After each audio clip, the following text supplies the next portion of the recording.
Places, everyone. Places. Kakank. Well, hello. Guys, welcome back to the phrase that pays your every Wednesday, 8 p.m. EST. Magic happens. Some people think that magic isn't real. Magic is happening right now on your video scope. That's right. Oh, Mike, do the pop thing. Do the. I love it. Guys, welcome back to what else would you be doing on a Wednesday, 8 p.m. EST, but checking in with your three expert cartoonists. You know them by sight, and you also know them by their, it's kind of redundant, their smiling angelic countenances. Also, when you see these things, some other things are true. One, we covered it's Wednesday, 8 p.m. EST somewhere in the world. Two, that we're handsome. And three, that you're about to enter the realm of pinch me, I must be dreaming time. Yes, y'all, we're back. Guys, let's do some intros if that suits your fancy. I am your first host. My name is JAMAR NICHOLAS. I wear many hats besides this one. I am on the board of the National Cartoonist Society. There are no others.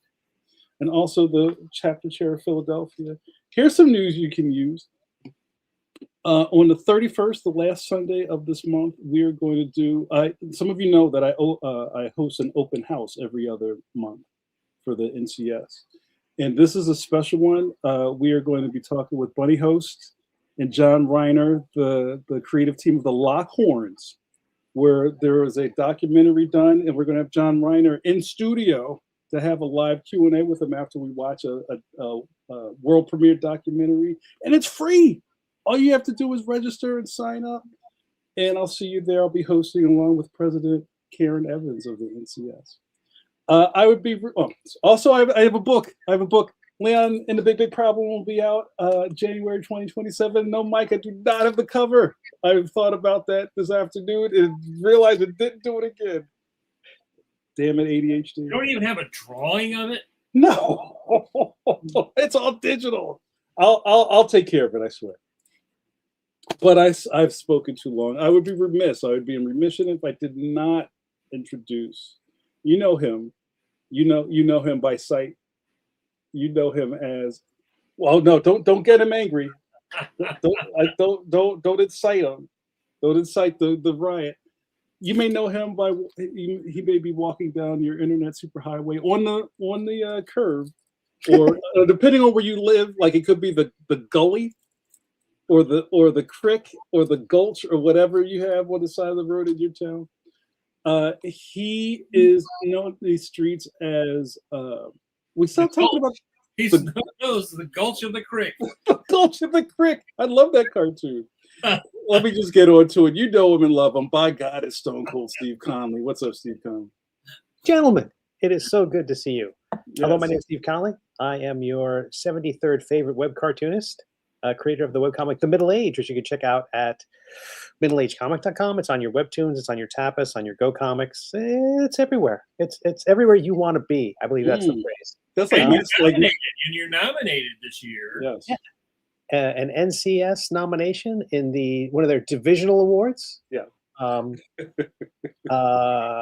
I think it's a math thing, divisional, and in the online comic category, alongside the gregarious Brad Geiger and the magnificent. I should have said the Katie. Why am I drawing my cat? I have little disclaimer here. I'm on cat watch. I have a separate camera on my screen right now where the cat, and suddenly he did something. I'm like, so I got distracted there.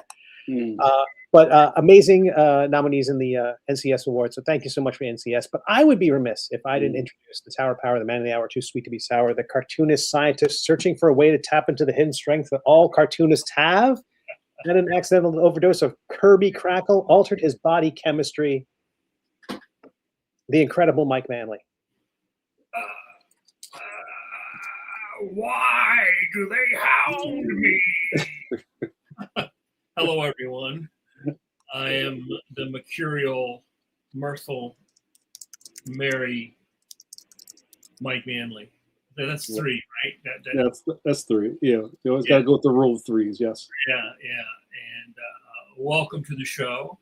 And as I say every week, I probably drew your child. Certainly, your middle age. you drew the middle age too, man. Look, you can't have anything, Steve. Oh yeah, look at that. So that's interesting, you guys.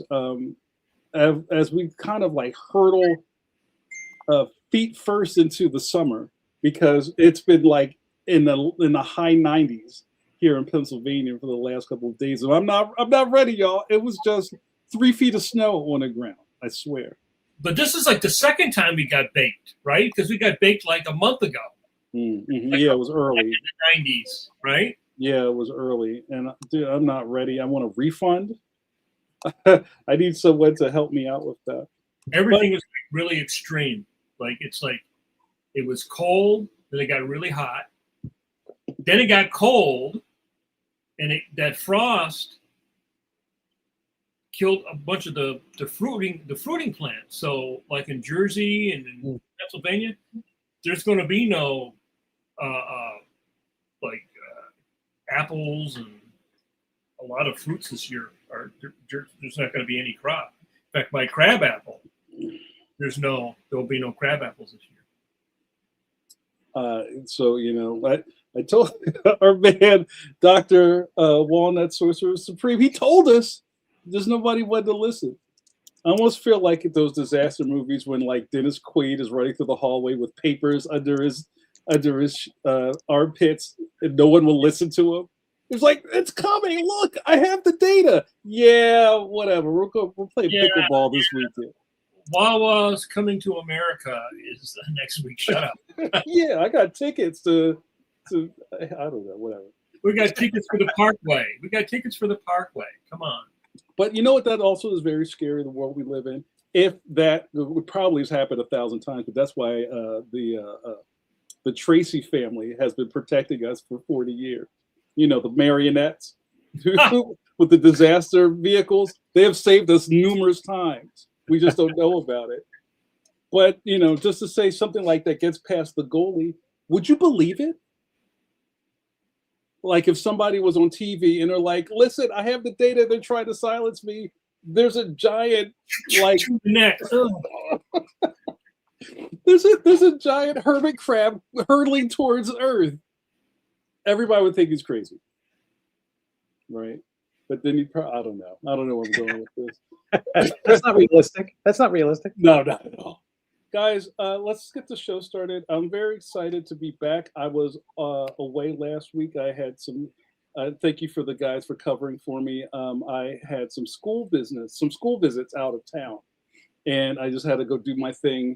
And it kept me away from podcasting last week. But I heard good things. You were in detention, weren't you? Admit it. So, yeah, they wrote my name on the board. Detention. They wrote my name on a board and I had to stay after school. That's not like that's never happened before. But yeah, so Steve, how did last week go? It was the Mike Manley show. I think you weren't here, so I'm gonna say it. It sucked. It was no good. Oh, you're too I was lonely. I kept staring over to that portion of the screen where you were supposed to be. Just a shadow. They're just purple. There was just purple lights. There was no Jamar. Mike was continually like, hey, look up, kid. He'll be back. He'll come back. He said you went out for smokes. I'm having flashbacks. He went out for some Newports and he never came home. It was good. It was good. Mike can hold court like nobody. He's got some wonderful artwork. We learned an important lesson last week. Extend the shin. So everyone catch up on last week's episode. If you miss a reference, it's kind of on you. It's kind of on you. It's all back there. Forever. It'll be there forever. Asterisk smiling Steve. That's right. It'll be there forever until the sun goes red giant. I love it. I love it. Well, I'm glad that we're back. And, we have, because we're important expert cartoonists, we share some private channels. And on one of our private channels, the three of us were commiserating, putting our heads together. So it was. And I had this idea. So, we should do deep dives because we gave you such dope content the last couple of months, right? The first month that I was keeping track, Draw and Jaw, a whole month. Then we had a bunch of really dope interviews, right? And now let's mix it up a little bit. So we're going to do what I'm calling deep dives.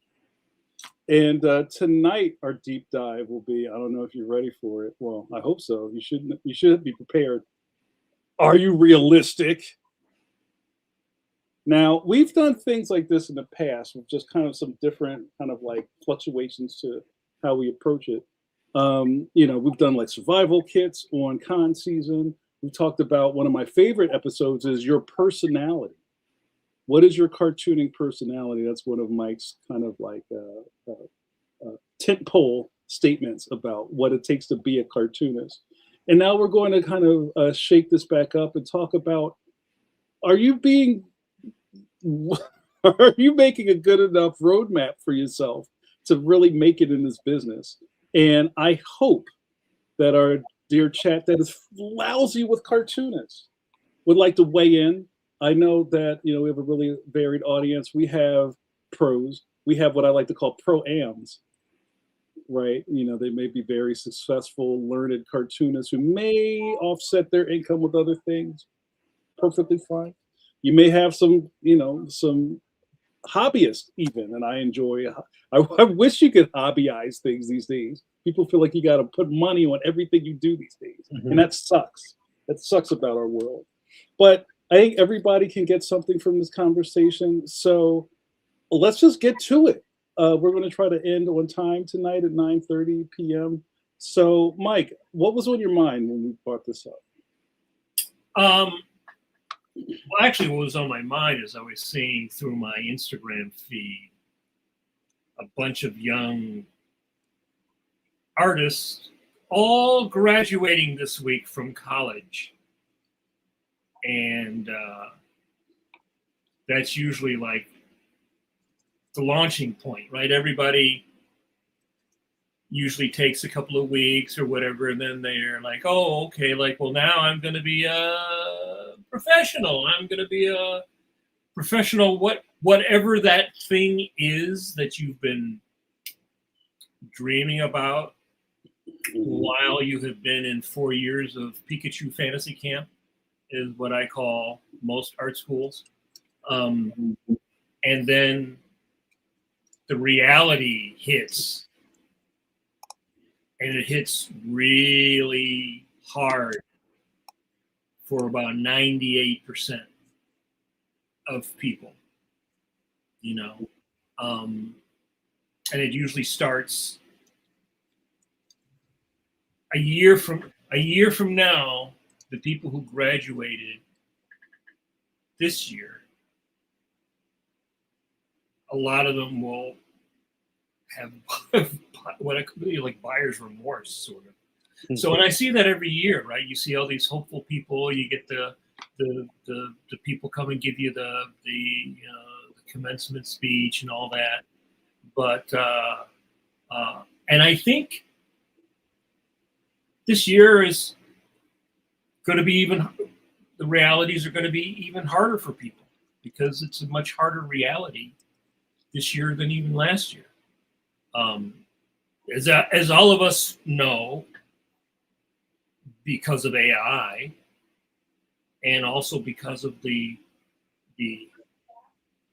I always say, back up and look at the environment, the whole environment of entertainment and publishing and whatever, whether you're doing comics or animation or games or kids books or whatever.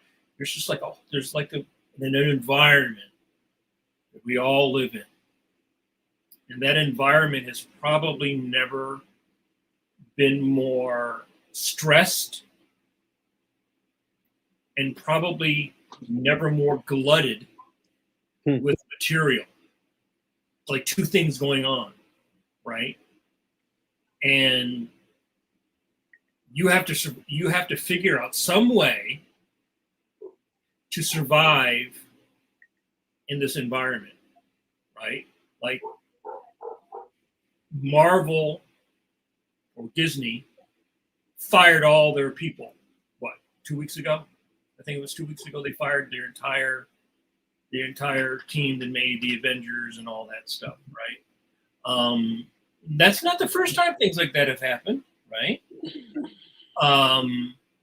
But where do all those people go in this environment, right? And these are the kind of things, when I was teaching regularly, I would sort of have this, the first couple of weeks of my class, I would sort of give this talk, sort of like what we're doing tonight, where we don't really think about the environment that we're in, because you're in your fantasy. You know, I want to be an animator. I want to draw a Wolverine. I want to, design a game or whatever.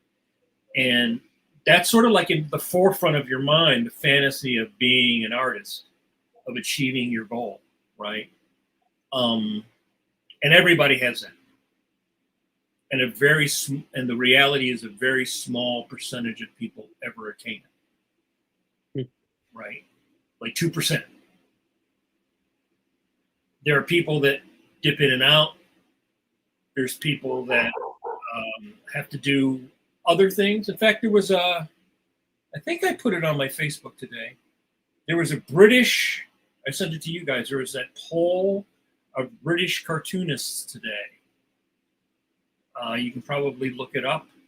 And it gave the percentage of people, how old they were, and whether they're making money, working full time, whether they have another job. How many are on government assistance? Right, yeah. And in Europe, you get on the dole, as they call it, I guess, where you can get some government assistance. They also, I think in Ireland and places like that, they have funds for artists.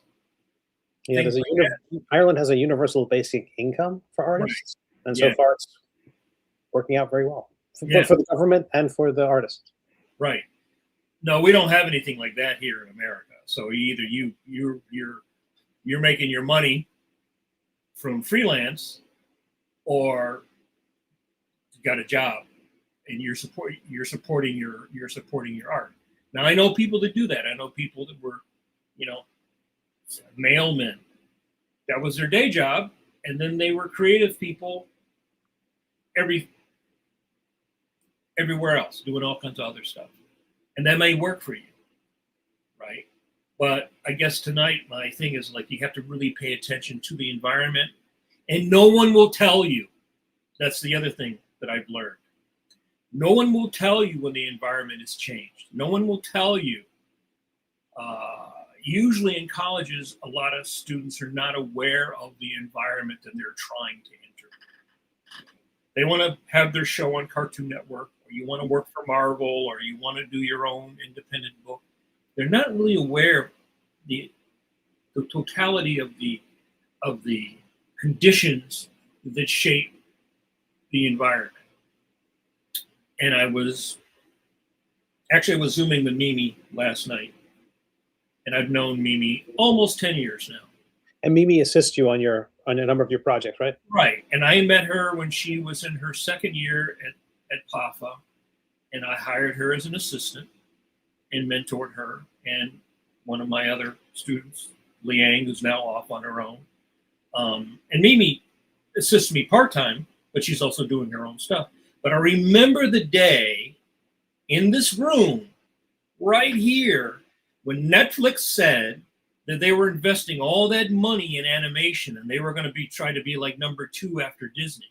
And I remember specifically having a conversation. They were in second year of college, I think. And I said, all it takes is 1 or 2 bad quarters where somebody doesn't make the money that they thought they were going to make, and the whole thing will unravel. And they're like, your father's mustache, And within 3 years, by the time they graduated, that shit had already blown up. Right? So you're in school, you're trying to learn, you're trying to build your skill set. Meanwhile, somebody over here in some boardroom is making some decision that's going to affect the landscape that you're now trying. So, you graduate, you got your portfolio. You go to a show. Maybe there's no recruiters there. Maybe the amount of recruiters at that show are down. Or sometimes they send recruiters, but they have no intention of hiring anybody. But it looks good to send a recruiter anyway, right? So that's the kind of thing I'm talking about. A lot of people don't really pay attention to those kinds of things, right? And there's not, and again, nobody will really tell you that stuff. Nobody told me this stuff. This is stuff that I learned over the course of my career. And I will say that I was also very aware of the fact as a teenager, probably through reading things like the Comics Journal, that a lot of the people that I had admired, and in fact, when I first got into comics, that's when they were doing the big thing against Marvel to return Jack Kirby his art. And they were trying to break him and make him sign that really bad deal, or they wouldn't give him his artwork back, much of which had already been pilfered over the years, right?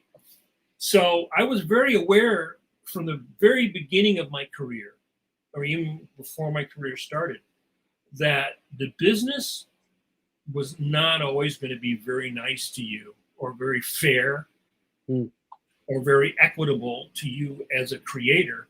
And no one's going to tell you that. You have to sort of become aware of that. If you're a businessman, you have to think of yourself as a businessman.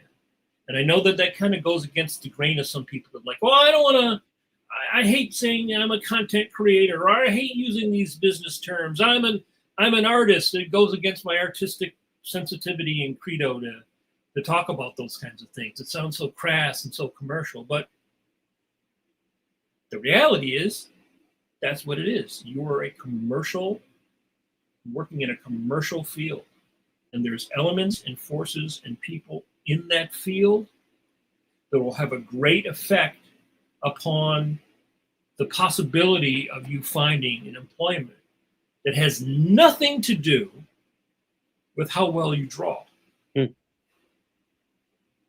If you have a great portfolio and you go to Disney, but they just laid off everybody at Marvel, they ain't hiring. And that means that all those people now got jettisoned, and they're all running around trying to find a place to land. So the last 3 years with AI coming in, and we all see that. We just saw our friend Kaz post a big thing on her Facebook today about Target using AI stuff to do these really like shitty versions of Captain Underpants and stuff. I mean, that's a job that some human could get. So I was thinking, like, are you being realistic? Are you just fantasizing that you're going to be Dave Pilkey or Jack Kirby or whoever your hero is? But are you actually really tuned into what the environment is like? Do you really have the skills? Are you good at networking?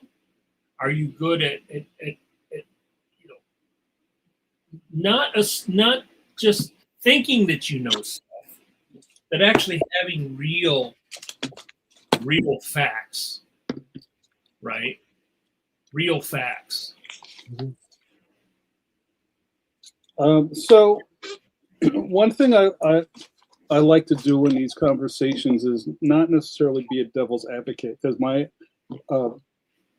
position here isn't to challenge Mike or to poke holes in his conversation. It's more of balancing what, made the layman, like, hey, Mike, what you're saying is great. I just got out of art school and I'm freaking out. How do I know what I don't know? Like, that all makes sense. I don't know where to start. Like, I think I'm doing the right thing. My mom said I can't come home after college. And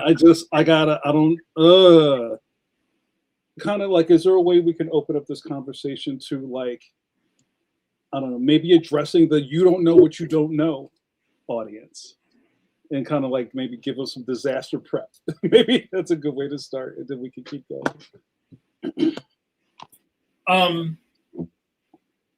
Well, one, I think it all starts with being honest with yourself about your skill set.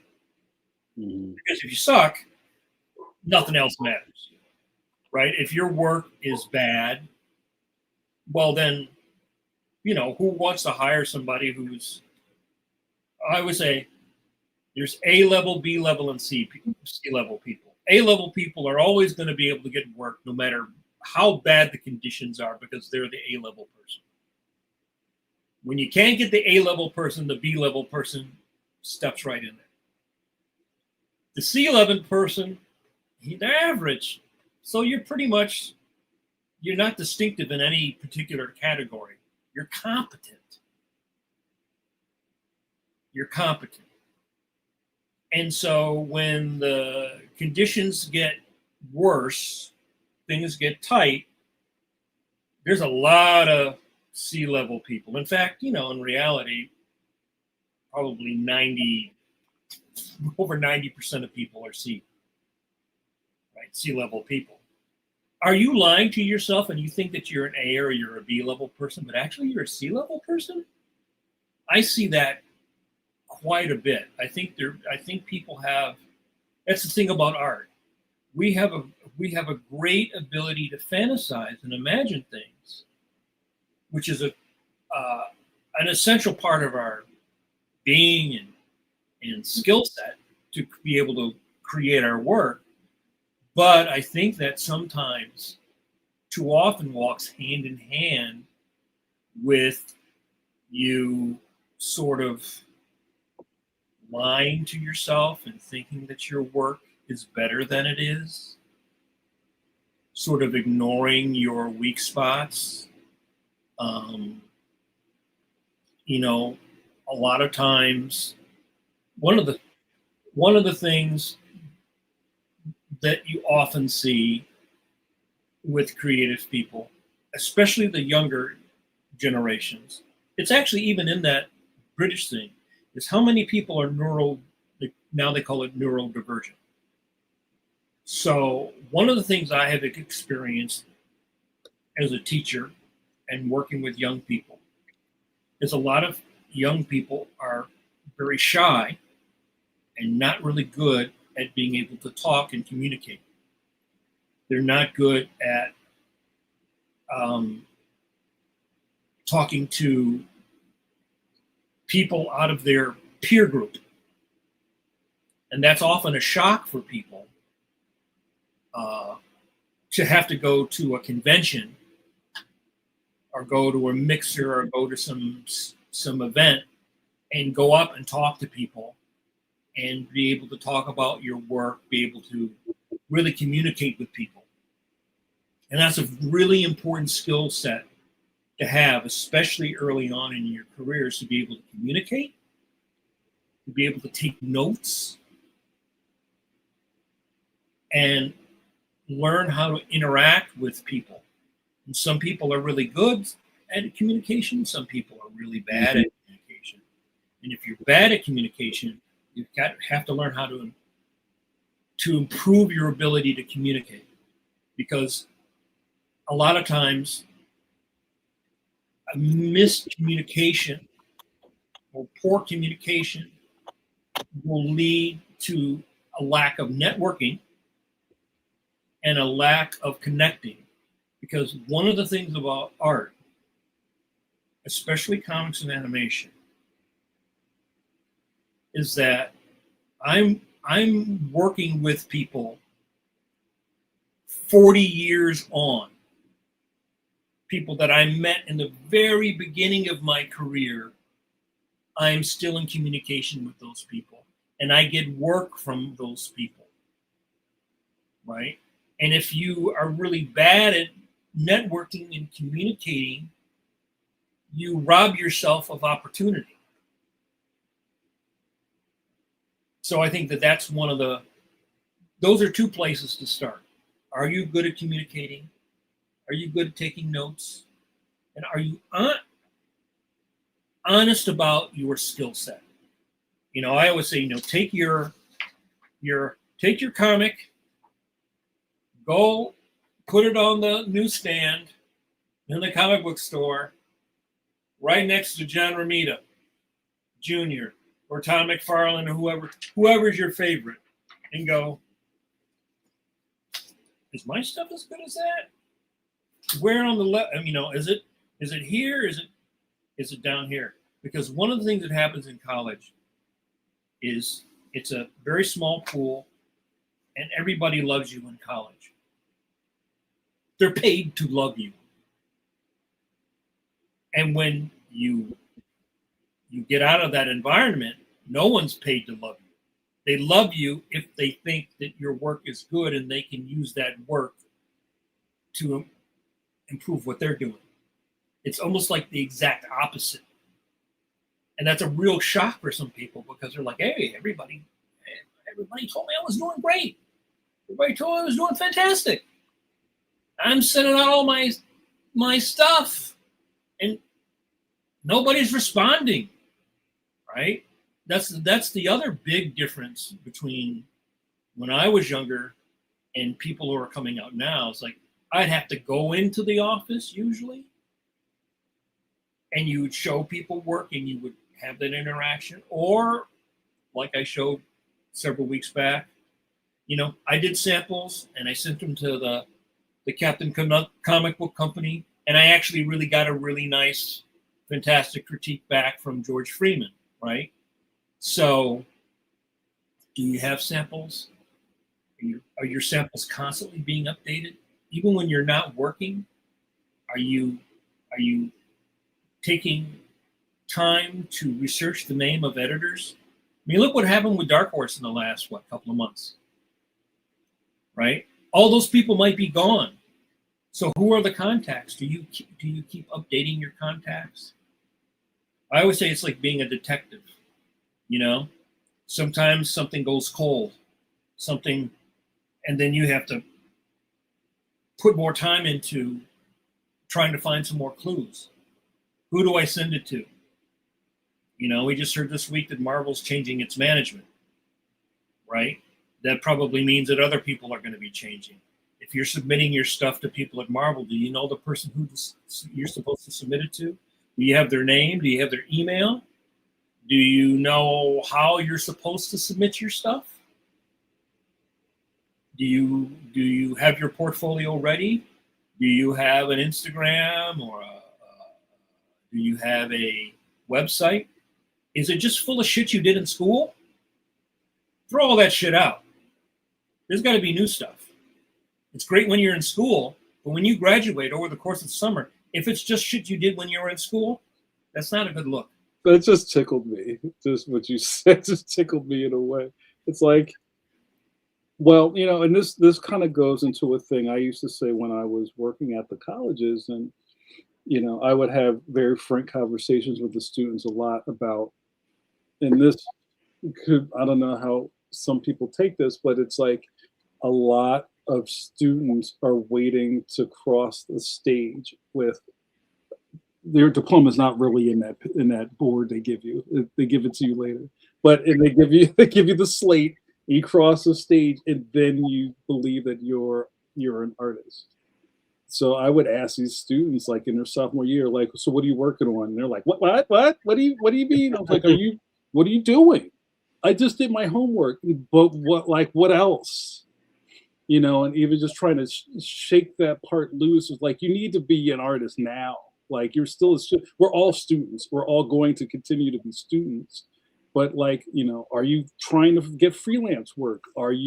Where's your, you know, for all the screen print kids, you know, what are you making? What are you doing? What are you doing on a Saturday in the art lab? Nothing? You're playing Fortnite? What are you doing? You know what I'm saying? So like, I agree with what Mike's saying. And it's just also a lot of people just waiting for someone to like hit them with the little magic wand and say or knight you and say, you're an artist, now go.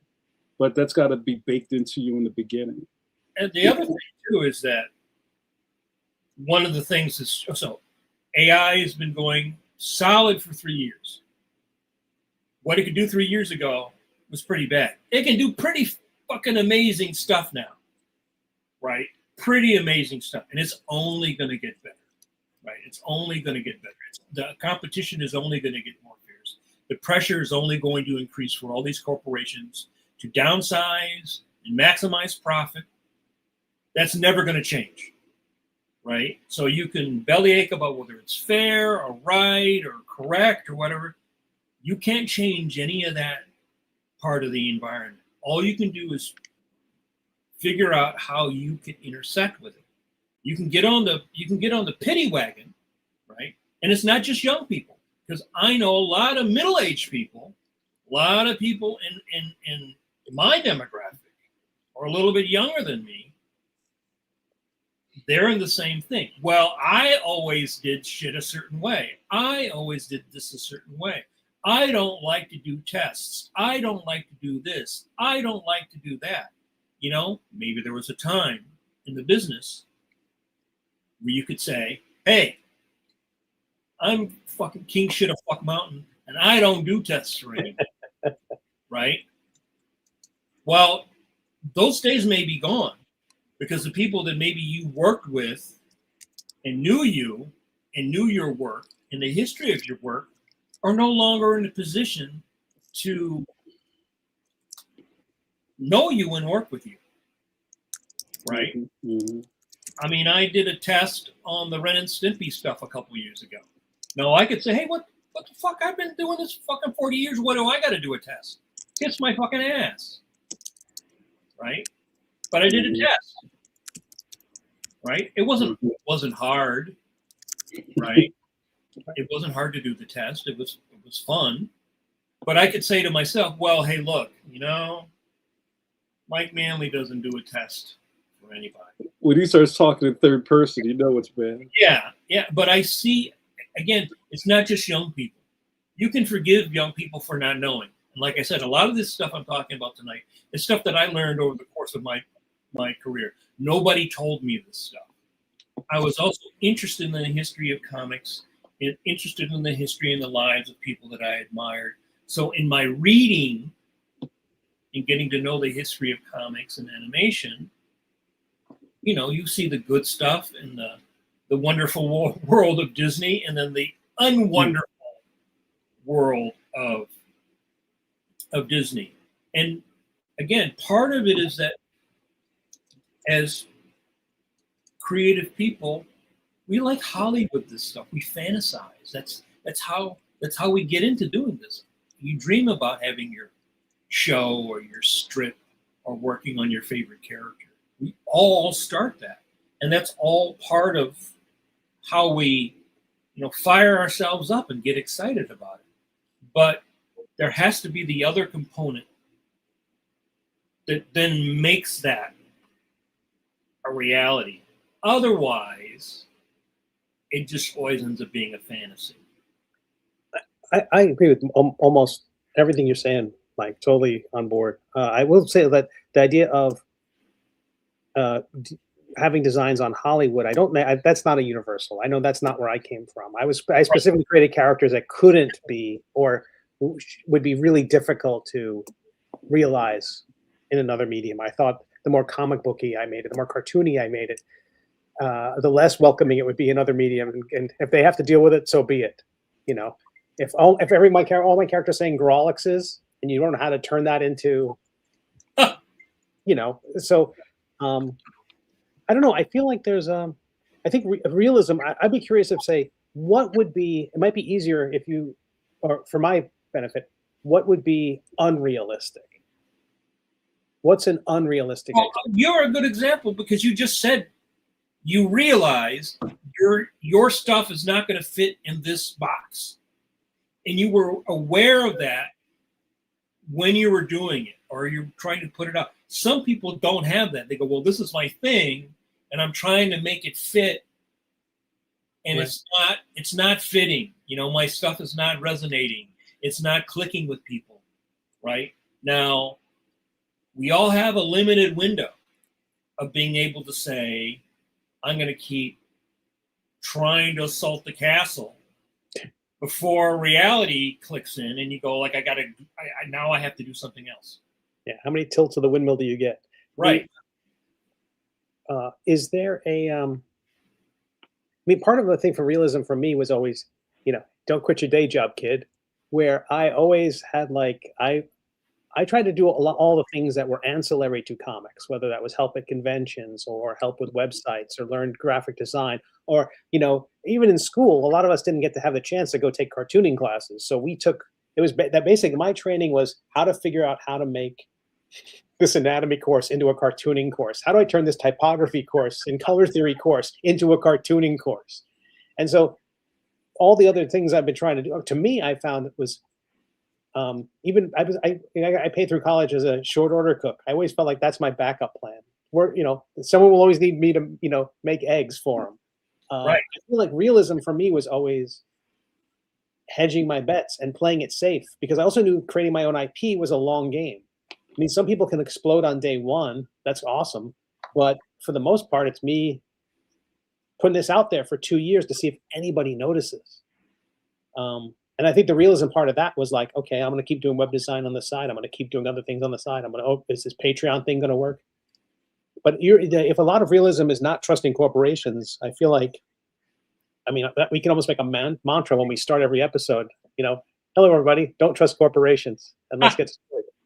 Well, yeah, and that's very true. And the fact is that you were aware of that, and you're not trying to Hollywood. One of the things we do is we always look at the exception to the rule and think that person's going to be me, right? I'm going to be, you know, Rob Liefeld and get my 501 gene or whatever. I'm going to be, you know, the guy that I'm going to be the Betty Grable that's discovered in the drugstore, you know. Back in the day, they would find people like that in Hollywood. We always look at the person that's atypical as being the model, right? Right. That's part of what I always call the Hollywoodizing of your career.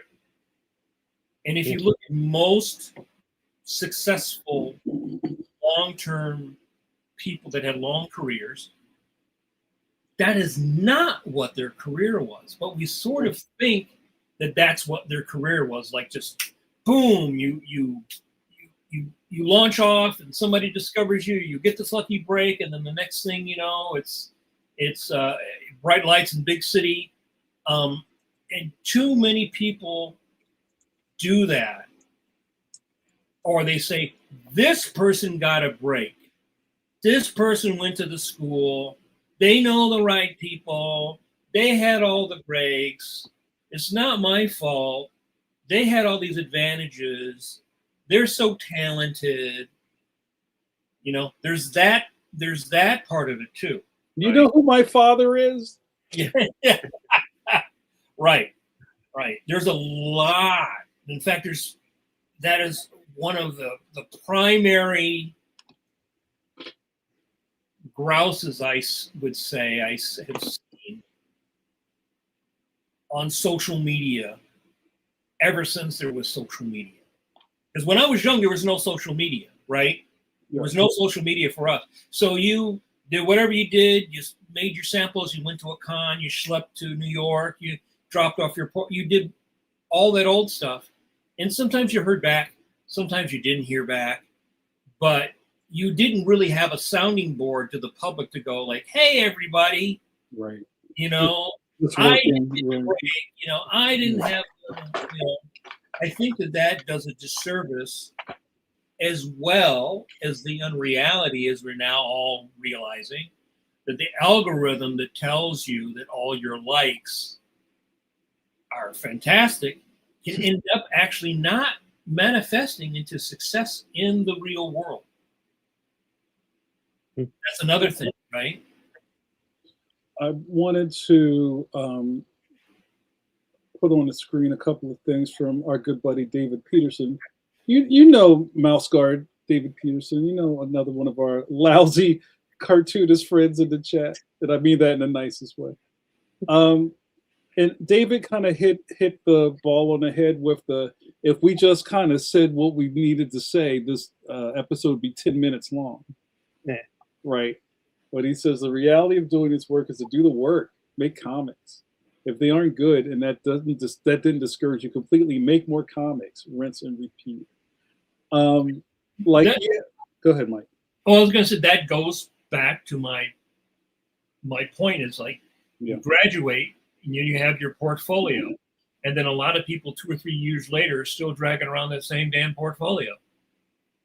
Yeah, and I like the corollary of also like talking about like don't have unrealistic models for success, and choose realistic models of success, or be inspired by people who I kind of feel like people who are producing great work their own way has always been the sort of thing that inspired me. I like Wally Wood going off and doing Wit's End. I like Stan Sakai's,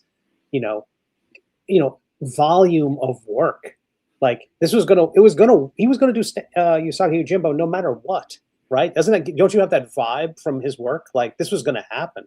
And David Peterson, another person I think is just like does it right, has his own, and Mike Mignola, all these cats who have, I think I mentioned too much Dr. Z, all these cats who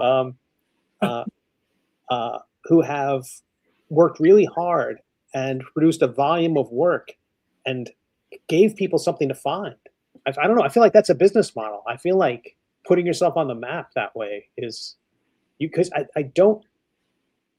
because the other way, a lot of these other things is waiting for success to find you instead of kind of building this tower that people can see from a distance.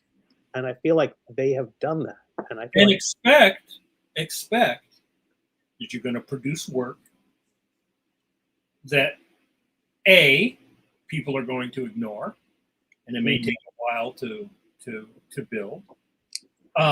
B, it may not be as good as you think it is, and the only remedy to that is doing more work, is being honest about it, and doing more work.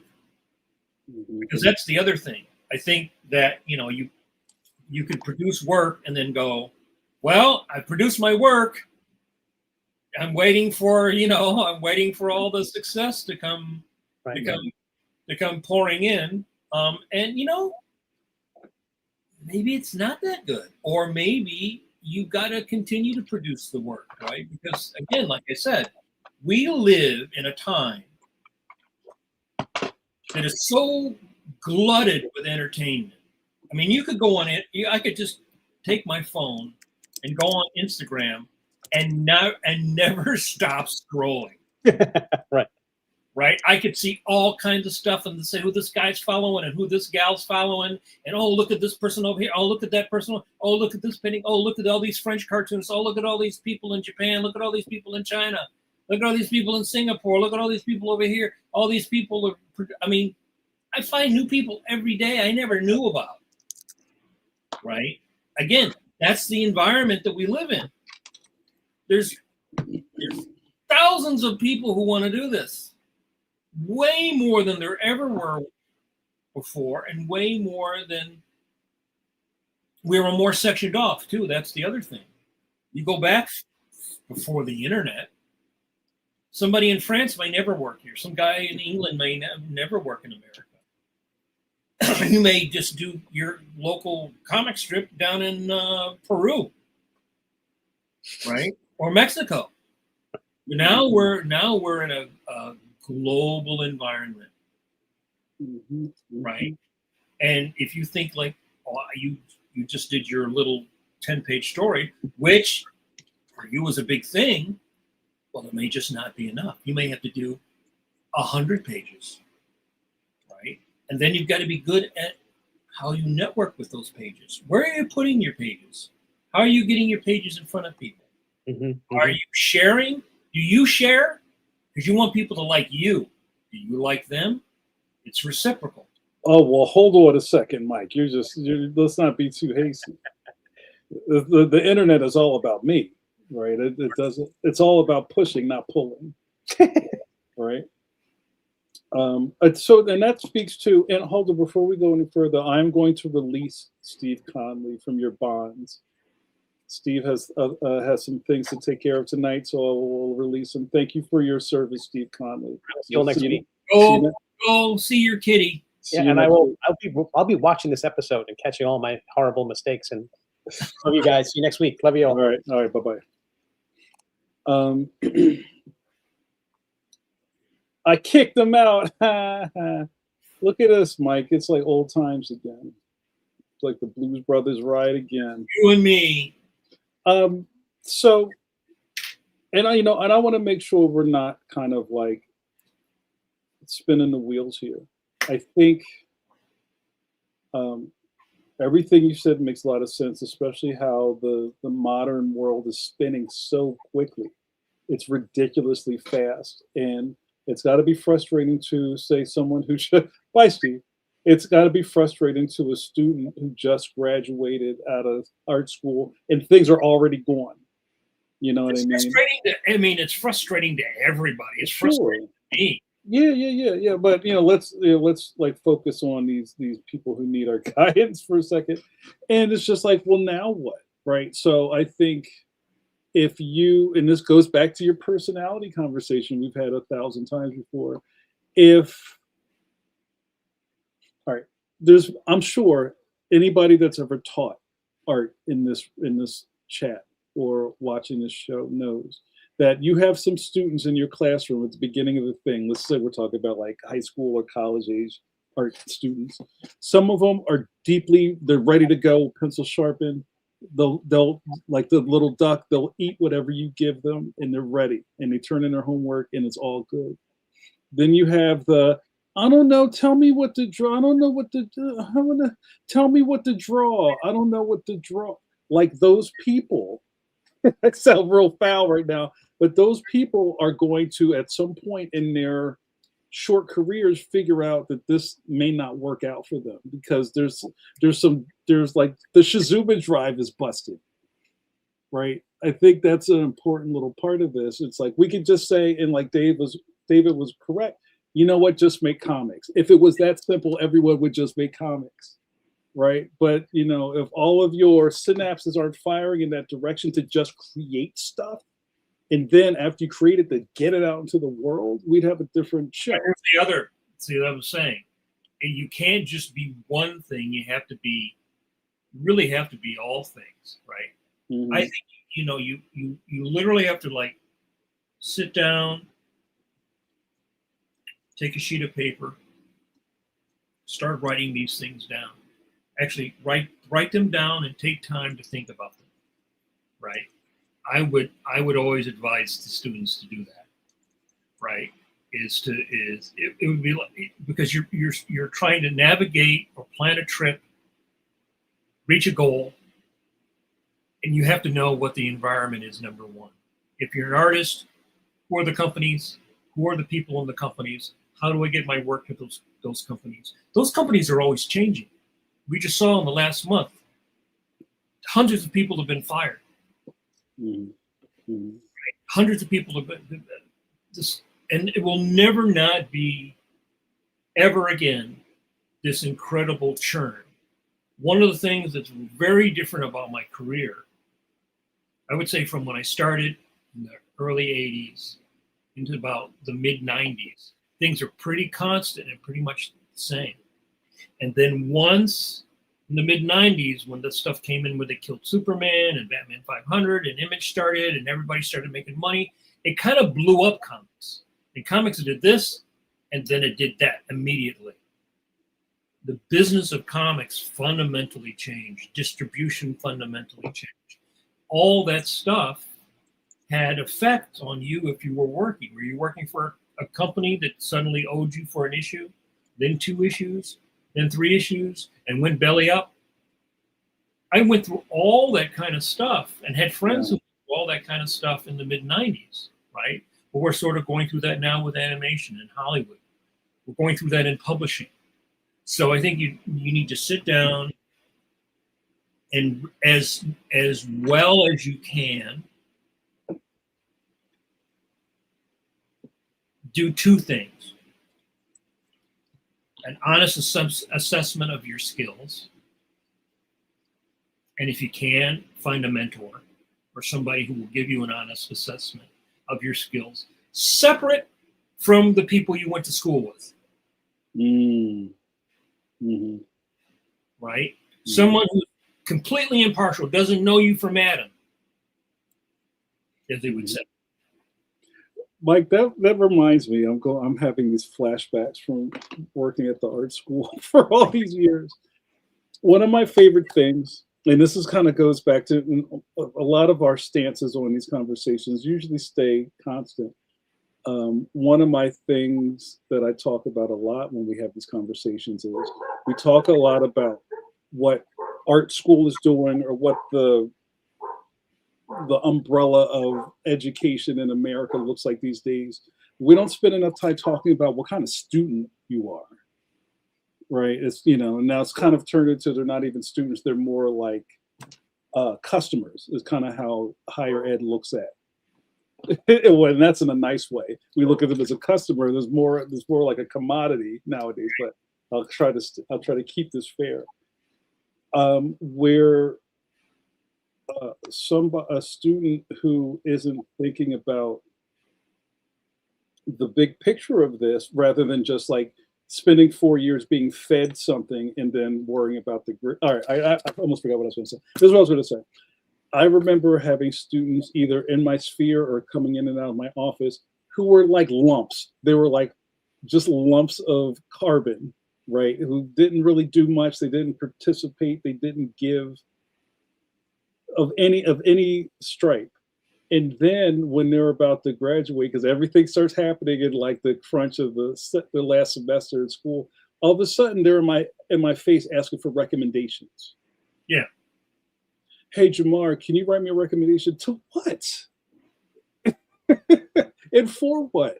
Oh, I'm trying to apply for this thing. I'm trying to get this job. I'm trying to like get a, whatever. And I'm just like, either I used to just say no, or I'm not going to lie. Like, do you want me to be truthful? you may not want to ask me. You should probably ask someone who's closer to you. So even there, they're kind of trying to cook it. They're trying to, like, find a cheat code. So again, it goes back to what kind of student are you? You know what I mean?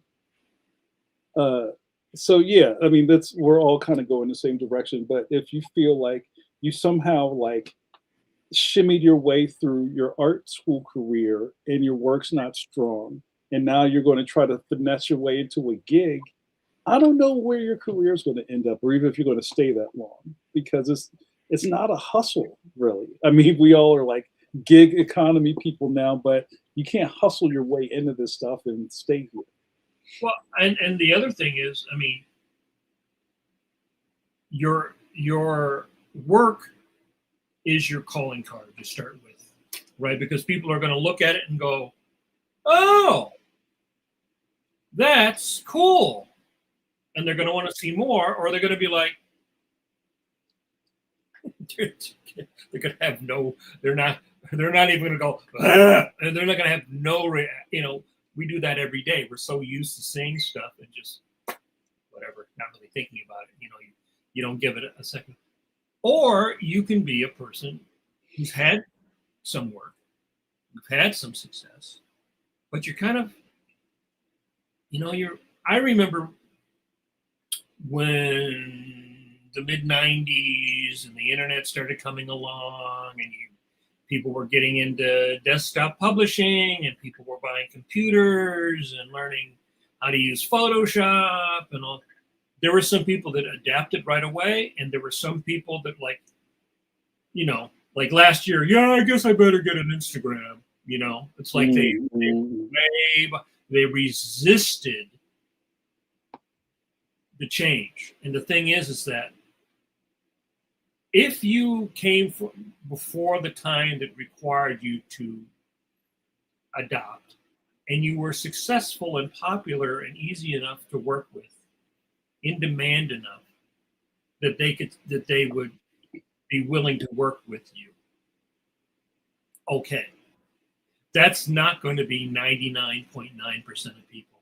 I just worked on a film where I had to try to learn how to use Harmony. Toon Boom Harmony, the animation program. Right? And I was really struggling with it because it's not a very easy program to learn. And now I'm sure I could learn. And my friend Rachel, she did a tutorial for me. But again, it's just not something you're going to pick up in, at least not me, not in a week. Right? But because my work was of a certain level, skill that they needed, I was still able to do it digitally and give it to them in a format that they could use, right? But I never take that as like, well, I'm the exception to the rule, therefore you've got to, they could have said, well, sorry, we can't use you, right? So there's also that. And no one is ever going to tell you, that's the other thing. People don't tell you. They don't take the time to go like, oh, well, JAMAR, you really should learn this new program that's been coming along the last couple of years. They're just going to say, hey, we have this job. This is the way we need it. We're using this program. And then you go like, well, I don't know how to use that program. Sorry. Okay, thanks. Love your work. Bye. As you go along in your career, you still have to do the same things that I'm talking about. You have to self-assess. Is your work improving? Is it stale? Is it stuck? Are you stuck? Are you inflexible? Are you willing not to change? Are you willing not to learn new things? Is your ego so big that you go like, well, I can't stand room. I can't improve. There's so many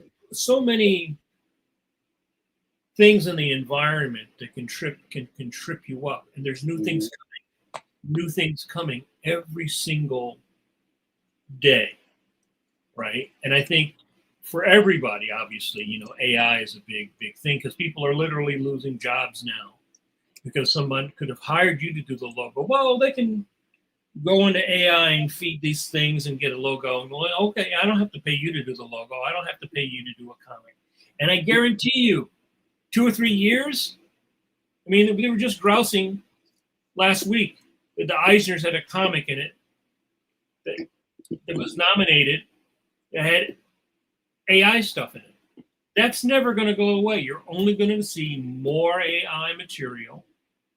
More people use. I see more AI material, more AI comics, more fans doing AI stuff, liking it every day on my social media. That's never going to go away. So you're going to have to accept the fact that it's never going to go away. And what are you going to do about that? Mm-hmm. How are you going to combat that? What do you bring to the table? How do you combat? And that's going to be different for every single person, right? Some people will get into a position where maybe their wife works or their husband works, and they can have their art job. Other people are going to have to go work a 30-hour job a week and do their stuff on the side. It's not one answer for everybody. It's all different. But I do think that it starts with you being honest about your stuff and being able to self-assess where you are and what your good skills are and what you're weak at. And communication is essential. It's a real big thing. And I think a lot of young people, I mean, I read nothing but news stories about young people, and I know myself from intersecting with a lot of young people.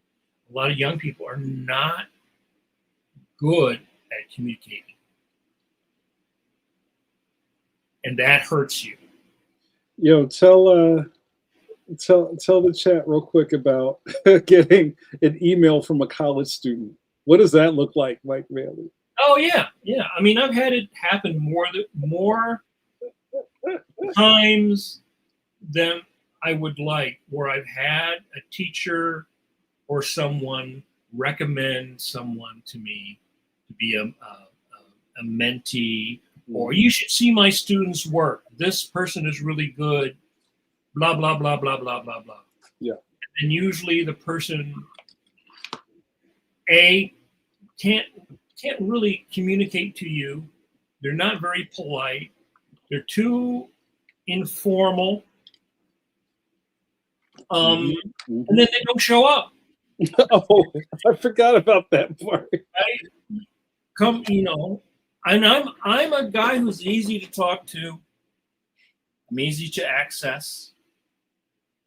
But, I mean, we've discussed it on here. A couple of years ago, I tried to give away free mentorships, and it didn't work out because I just simply could not get people to follow my simple rules about submitting the work and the kind of work I wanted to see. That also included putting money into a white envelope. This was free. This was free. But again, some people are just not. Yeah. It's just part of their personality, But yeah, so the environment is changing constantly. We don't have a weatherman. You have to be your own weatherman. You have to read the trades. You have to be aware of the business. You have to be aware of how the stock market affects things. And you're thinking like, well, I'm trying to draw a really cool comic or design really cool characters. What does that have to do with anything? But the fact is if you ignore that stuff and you don't understand the business, then you don't understand the environment. So over here, it's a beautiful sunny day, and over here, it's a raging volcano. Mm-hmm. I have always operated on the fact that the wolf is always at the door. For my whole career, I never believe it's a sunny day. I believe even when it's a nice day, the wolf is right there on the front porch. Mm-hmm. I've always operated that way. My best year in comics, financially, I also knew was the end. That year I did Batman was the best year financially, but I also knew that it was the end of the business in the way that I thought that it would be. And it has continued to decline since then overall. You know, books that would, you don't have books selling those numbers now in the direct market. And even in the middle grade books, even in the level of books that you're doing, they're not doing as good now as they were doing a couple years ago, right? They go up, they go down, they go up, they go down, you know? And if you're not reading the trades and you're not paying attention to that, you don't understand the business, you want to take your graphic novel. If you're trying to sell your graphic novel to people who don't want to buy that kind of graphic novel, then you're just like, you're wasting your time. When I was a young grandpa, I, like I said, was a student, right? Like I collected my little Savage Dragon episodes and whatever I was into at the time. But I also picked up Comics Buyer's Guide. I also got Comics Journal. I also got any of those kind of trade things that seemed like they were putting real information into, or even moves in the industry, because I mean, the information's there if you want to go look for it. And there's far more information now, you know? So like I said, you have a list, a self-assessment list. Your skills, what does your work look like? You try to get other people to give you feedback on your work. You're always producing work, but you're also studying the business and the area in the business that you want to go into. And you're also networking, and you keep a fresh list of networking. You're always going into the comic book store. You're always going into the kids' book store. You're always trying to find out about the business and the people in the business and the companies in the business that are doing what you want to do. And is there a way that you can intersect? So that's a list. That's time that you have to put in, and you're always curating that. That's never not a thing. What we see right now is happening with animation. You're seeing small companies of independent artists producing stuff to put on YouTube, right? You're seeing a lot of things. A lot of people are doing Patreons. A lot of people are doing all these other crowdfunding. Well, you've got to investigate that. Which ones work for you? What do you need? What is your budget? Can you produce enough work? Can you produce the work fast enough? You have that down on paper. You have that on your laptop. You should probably have a day out of your week, at least a day, maybe more, in the beginning of your career, where you're actually working on those things that are completely separate from drawing, real business-minded things. And then if you need training, do you need to learn Harmony? If you're good at inking, well, can you learn to ink in Harmony? Can you learn to ink traditionally, but also ink really good in Clip Studio or some other program that gives you more ability, a wider range to do? You know, this is funny, Mike. This is back in like 2000, and I found myself working at the art school I went to, and I kind of re-enrolled myself in class as an animator. And this was on the button. It was like 2000, 2001, and all of the animation studios got Lunchbox. That was the new big thing. Yep. Right, Lunchbox came out, and that was like the monkeys looking at the model in the middle of the field, right? And it was just a light box with a VCR attached to it. That's all it was, right? And they had been talking about Toon Boom then. I remember Toon Boom was like free-ish software that people started picking with later on, and kind of just to see that stuff happening, you know, all the way here, it's kind of like you you kind of see the ripples in the water, but a lot of people don't chase them. They just kind of watch them kind of come and go. So I was going to answer this question from Asa, our buddy Asa Taylor in the chat says, the info was out there, but do folks know what to look for when they don't know the business yet? And I want to answer that, Mike, before you put some heat on this ball. You know what? Maybe this is kind of like old man Jamar talking, but I don't think it's that complicated to find information when we live in an information world. You know what I mean? If somebody could find some obscure French movie from the 30s, you could find out what are the trade magazines in the industry you want to get into. You know what I'm saying? It takes initiative. Yeah. It takes somebody locking in, maybe going to a Barnes and Noble if you can find one open in your area, and take notes. Like that's what we used to do back in the day. You'd show up with a pad and pencil, and you would write down the names of the mastheads in the books, and you go figure it out later. You know, I think we're so used to just getting things handed to us that if it's not easy, it doesn't exist. We used to talk about this, Mike, when I keep going back to art school, when the students didn't know how to image search for things. Right. The way to learn something is to learn how to ask a question in more than one way. Right? Mm-hmm. To be creative in your searching. And again, you take notes and you write them down. I cannot tell you how resistant so many people are to writing down information, researching information and writing down information and keeping that fresh. Yet they will say, I heard someone said some blobbity bullshit thing. They will be full of anecdotes, or I heard, or I saw somebody on a podcast say something, yet, you know, it's all smoke, right? I'm talking about being very studious. It's the same way with studying anatomy or studying how to draw hands or studying storytelling. You know, there's smart studying, and then there's you're just making a drawing. You're not really learning anything. You're not really specifically studying something. You know, that's what I'm saying. You have to really make this a very specific thing. Hearsay doesn't do you any good.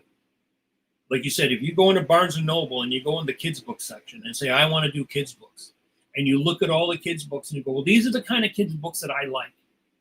And I think that these are the kind of kid books that I want to do. Well, then you have all that information. And then maybe there's an organization like the Society for Children's Book Illustration or whatever. Network with professional people. But that also means that you have to be good at communicating.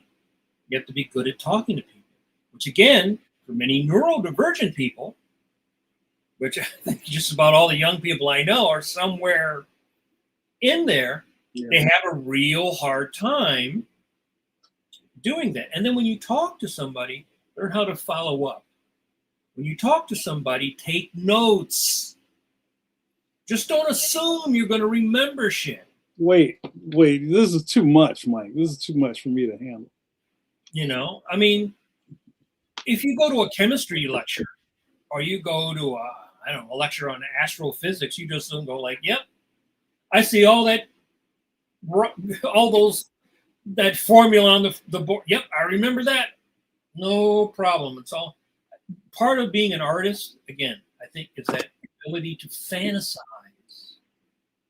You fantasize this, which brings the unreality into, and then you sort of fantasize to yourself that you really know this stuff when you don't.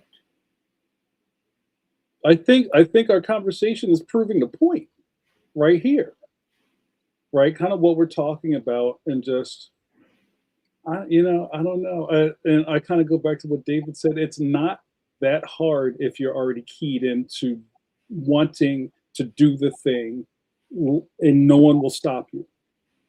But it is that, again, that's the Hollywood part. For 99% of people, 98% of people, it is too hard, which is why they don't do it. Right? Yeah.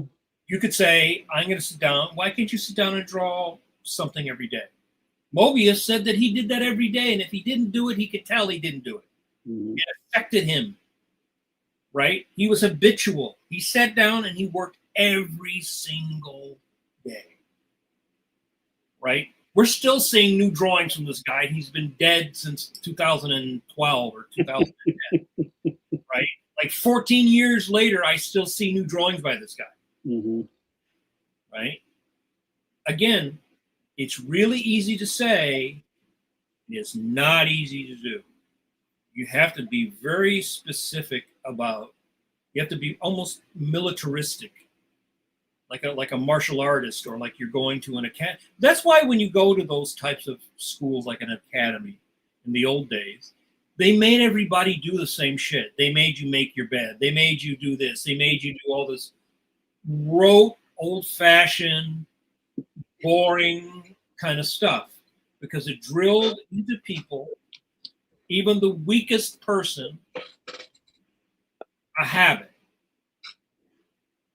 And you have to do something consistently enough for it to be a habit. 2% of people might have it. The majority of people don't have it, right? Like, we see those amazing films where a little kid comes on and they're like 3 years old, and then they sit down and they play fucking Rachmaninoff or something. What the hell? Right?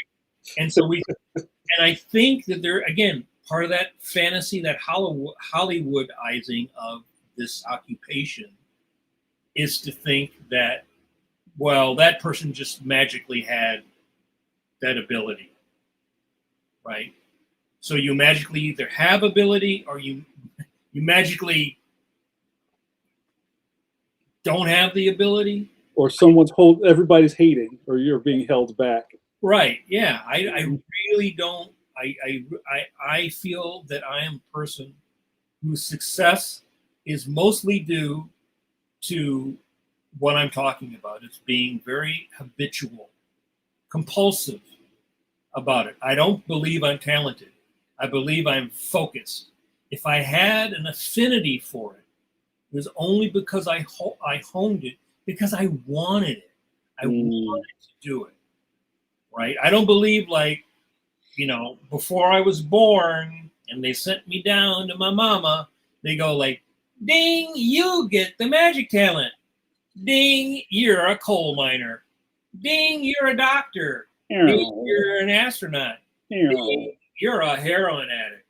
Right. I don't believe that. I am very well aware of all the time that I spent from when I first wanted to do this, when I was like 12, 13, till I was 23 and I started doing it. And all that time in between, and and having the desire, having the focus, not having a mentor, not having the school, not having the internet, and not having access. Yeah. Right? Very limited access to the industry, people in the industry, the ability to show my stuff. Right? Now, anybody has access to literally thousands of artists, thousands of professionals, pencil to pencil, and all the other people making podcasts and all the how-to and everything. I mean, we're rife with information. Yet, if you don't know how to use it, you don't know how to organize, you are not organized, it ends up being still the 98% of people who say that they want to do this don't do it. 98% of people who go to art school don't become professionals. Despite all this, what we're talking about. It's, go ahead. Finish your thought. I'm sorry. I think it starts with you. Are you realistic? Are you realistic? Are you paying attention to this stuff? You know? Right. And I don't want to piss anybody off, but I think about. I just had this thought while you were talking. If even what we're doing, Mike, and I love the community we've built, it's still like super niche, right? We've been on this platform for 7 years. We still have under 3,000 subs. It's not about that, but it also is very telling about that number because it's not flashy, it's information, right? And if this stuff existed when I was a young JN trying to figure out how all this stuff works, I would have a 3-ring binder full of notes from this show because I'd be sitting here with my pencil every week, never missing an episode, writing all this shit down. I used to give out handouts, some of which are on our Patreon. I should mention that our Patreon is active, so you can go and you can chip $3, $1 for Steve, $1 for Jamar, $1 for me a month. That's a whole month. You're just giving us not even enough money to buy an ice cream. No, but there's information, and I'm going to be updating it more this weekend. I would give out notes, handouts, curated handouts, stuff that I would write or I would draw every week. I had one student who kept a binder. Many of the students would leave the class and I'd find the handout on the floor. It'd be on the back of somebody's chair, right? They wouldn't take it. No. I used to make a blog. I even made a blog for some of my classes. I'm laughing because it's real stuff and add extra stuff so you was a resource for them. It wouldn't go. Again, the only thing that stops you from being one of the 98% is you. Why even be in the class, Mike? This is like what stuff that Mike and I would sit and talk about when even you were, teaching those classes. Like, why did you even sign up? Because it's a fantasy. It's a Pikachu fantasy camp. What was the point? And how many times in the middle of the semester or before they dropped out, the drop ad period, shout out the drop ad, or even in reviews, I didn't like it because it was hard. It's hard every day. I just drew a week of the Phantom yesterday, and it was fucking hard. Right? It's never easy. If you're doing a good job, it's never easy. That doesn't mean you can't do it, and sometimes it can't be enjoyable. But if you're doing if you can say, well, I can do it without paying any attention, you're not doing good work. You're not doing good work. This job is hard. It's hard every day if you care about it. But that doesn't mean that it's bad. I think again, that's part of the not being realistic, right? The Hollywoodizing of this. I'm going to sit down and I'm going to draw a Spider-Man or I'm going to draw a Batman and it's going to be fun. It's going to be really easy and blah blah blah blah blah blah blah. And it's not.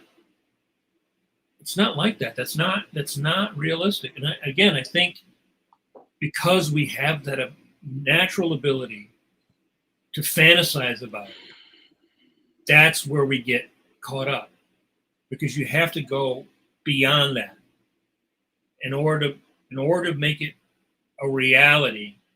You have to go to the next step. You can't just be Pikachu Fantasy Camp. I'm going to have my own show on Cartoon Network. I can't tell you how many times as an animation teacher I would hear that.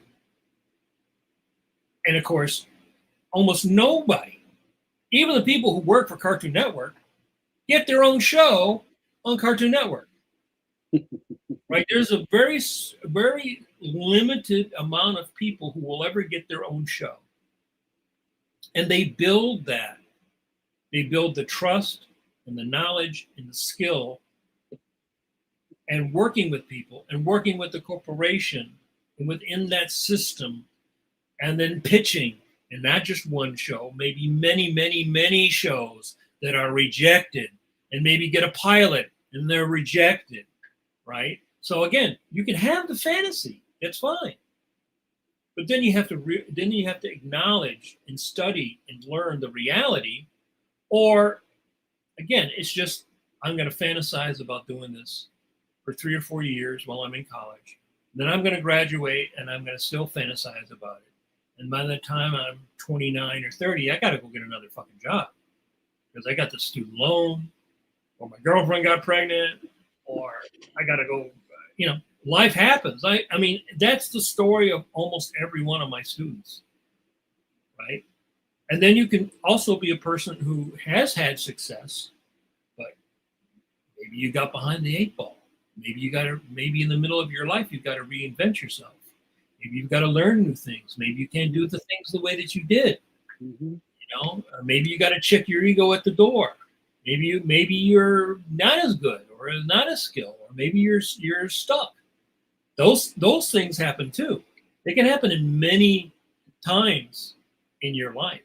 And again, one of the things that I learned, it almost sounds like you're being a doomsayer. But it's going to happen to you. It's going to happen to everybody who's working. Some shit is going to happen to you. Some bad shit, unfair shit is going to happen to you if you have a long career. No one escapes from it. Again, if you see someone that it didn't happen to, that is completely the exception to the rule. And again, we all like, especially the younger and the least inexperienced you are, you always like to look at the exception to the rule and go, that's me. That's going to be me. I'm going to be the exception to the rule. Mm-hmm. Tristan has a really nice thing to say. He says, I'm really moved right now. You guys make me feel good about myself because I agree with Conley. This channel and the communication has been a deep win for me. Thank you, Tristan. And this is kind of what we're trying to do here, you guys. This show isn't about, I love Mike's Pikachu fantasy camp. I say this all the time. I think it's very easy to watch us these charismatic hosts you have in front of you and go, oh man, yeah, cool. Or, oh, I like Mike's stuff. I don't like whatever, or I've never read any of this guy's stuff or whatever, and just kind of bypass the giant iceberg that we all have, right? For even us to, anybody and their mama can start a YouTube channel, yes. But that's why I'm always plugging this expert cartoonist shit, because it's true. Yeah. It's true. You may not like my work, you may not like my books, but I have them, and I have the history behind me to back it up.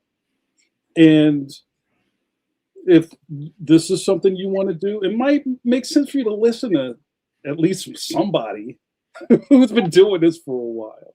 Well, one of the things I had to say to myself when I went back to school, after I had a very successful career in comics, and I went back to school to finish my degree in painting. And one of the things that was very, very, very clear-minded about, if I go back to school and I go with an ego and go like, well, you're telling me some shit. No. I said to myself, I'm going to take it all in. I can always reject something. Like, I'm not an abstract expressionist, but that doesn't mean that I can't learn. You can learn something from somebody's work that you don't like. When you can learn something that will help you from somebody's work you don't like, even if it is sometimes not to do that, or that is wrong, right? You can actually take something that's wrong and make it a positive for you. Right. You can see somebody like really fuck up a situation, and you can go, oh, I can learn from that. When you can learn from an artist whose work you don't particularly enjoy or want to do, that's a step in opening your mind, keeping your mind open on the path, right? If it's all like, no, so curated, My interests are very focused and very tight. Anything that doesn't completely jive with that, I completely reject. You actually hurt yourself and narrow the path to your goal. Mm-hmm. Yeah, word up. And guys, let's do another pause for the cause. Please like this episode. Please sub and subscribe. We have a thick with 2 C's archive of episodes just like this and many more in the past. We probably interviewed one of your favorite comic book artists. If it's not one of us 3 at this point, go back and watch it. That's what it's there for, and there's millions of things for you to glean from these. We all want you to win, right? And what a great part of having this platform is that these 3 expert cartoons can give you a leg up that we didn't have when we were starting. What you do with that information is on you, right? And that's real rap. All right, guys, that's it for us. Shout out to Stone Cold Steve Conley, who's addressing. He's cat nurse Ratchet tonight. All the love to him and his furry friend. Good conversation with my brother Mike. Mike, we did it again. I'm very excited about next week. Next week will be the AI episode. It's finally here. I won't say the Borg ship is entering orbit. Oh, we got to do a Borg thing. I've been kind of like tap dancing around this topic for a long time because there's no way we could just kind of bring it up and put it down. Like, we need a whole episode to talk about this. So I hope you tune in for that, and I hope you got something from this episode. It's what we're here for. This is how we give back to the community. I hope you get something from it. So that's it for us. Oh, I forgot. The Sorcerer Supreme, Dr. Polly Walnuts. Oh, Mike, you're gonna have to draw that for me. I need that with the wicked AT. I heard Quasimodo predicted all of this. And what Quasimodo predicted is that we're in the end game, so it's pretty important for you to wash those curvy hands. Oh, look at it. I love it. It's so good. Oh, I like that nice twist you have with it, Mike. That's good stuff. That's almost like a Silvestri hand. That's a little of that. Kirby always had that one finger. The one finger. Oh, that's like... Yeah. All right, we're getting out of here. We'll see you guys next week. Take care.